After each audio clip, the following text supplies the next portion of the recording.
Hi hello எல்லாத்துக்கும் வணக்கம். எனது சொந்தங்கள், உறவுகள், நண்பர்கள் அனைவருக்கும் பெரிய வணக்கம். எல்லாரும் எப்படி இருக்கீங்க? நல்லா இருக்கீங்களா? நான் நல்லா இல்லைங்க.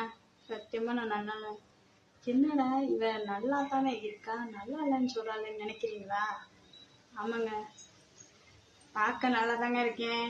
வெளி தோற்றத்தில் ஒரு பிரச்சனை இல்லைங்க. உள்ளுக்குள்ளே தாங்க ஒரு பிரச்சனை. என்ன பிரச்சனைன்னு கேட்குறீங்களா? நீர் கடுப்பு வந்துட்டு படாத பாடுபடுறேங்க. ஐயோ, நீர் கடுப்பு என்னை விட்டு போக மாட்டேங்குதுங்க. நானும் எல்லா வைத்தியம் பண்ணி பார்த்துட்டேன், சரியே ஆக மாட்டேங்குது. இப்போ கூட காலைல பசங்களை ஸ்கூலில் விட்டு வரும்போது வீட்டு தயிர் வாங்கிட்டு வந்து உப்பு போட்டு குடித்தேங்க. குடிச்சோன்னா வயிறு கொஞ்சம் ஜில்லுன்னு இருக்க மாதிரி இருந்துச்சுங்க. சரி, இந்த பிரச்சனை இதை விட்டு போயிடணும்னு நினச்சேன். திரும்ப ஆரம்பிச்சிருச்சுங்க. இன்னும் காலையிலேருந்து இன்னும் சாப்பிடல, மணி 11:30 ஆச்சுங்க. இந்த பச்சை தண்ணி கூட பல்லில் படாத மாதிரி இருக்கிறேங்க.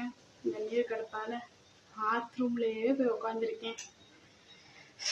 இதுக்கு ஒரு நிரந்தர தீர்வு சொல்லுங்க. என்ன சாப்பிட்டா இந்த நீர் கடுப்பை விட்டு போகும்? எல்லாத்துக்கும் பெரிய பெரிய பிரச்சனை இருக்கும், தலைவலி இருக்கும். எனக்கு இந்த நீர் கடுப்பால தான் பெரிய தலைவலியாக இருக்குது. நானும் மெடிக்கலில் சொல்லி கூட மாத்திரை மருந்தெல்லாம் வாங்கி போட்டேங்க. சோத்து கத்தாழையா கூட தின்னு பார்த்துட்டேங்க. வெந்தயத்தையும் முழுங்கிட்டேங்க. இந்த நீர் கடுப்பை விட்டு போகவும் மாட்டேங்குது.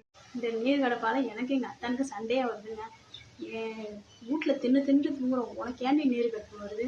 நான் இந்த வேகாத வெயில வேலை பார்த்துட்டு வரேன், எனக்கு நல்லா தான் இருக்குது அப்படின்னு சொல்லி திட்டுறாருங்க. சரி, வர ஆத்திரத்துக்கு இந்த நீர் கடுப்பு தான் போட்டு புத்தணும் போல வருது. அதெல்லாம் அடித்தாலும் நம்மளுக்கு தான் வலிக்கும். நான் ஒரு ஐடியா பண்ணியிருக்கேன்.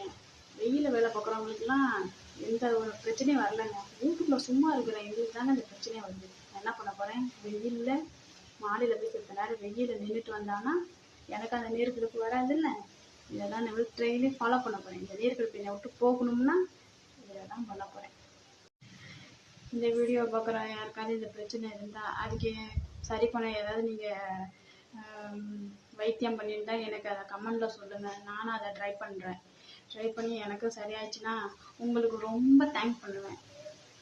அப்புறம் மணி 11:45 ஆயிடுச்சு. எனக்கு லேசாக பசிக்குது. நானும் கொஞ்சம் லேசாக சாப்பிட்டுக்கிறேன். சாப்பிட்டு இன்னைக்கு வேலை என்னென்னா, நேற்று துணி துவைச்சது கிடக்கு, அதை எடுத்து மடித்து வைக்கணும். அப்புறம் பசங்களுக்கு ஏதாவது சாயங்காலத்துக்கு ஏதாவது சமைச்சு வைக்கணும். வேலை இன்னைக்கு நிறையா இருக்குங்க. அப்போ ஓகே, பாய்.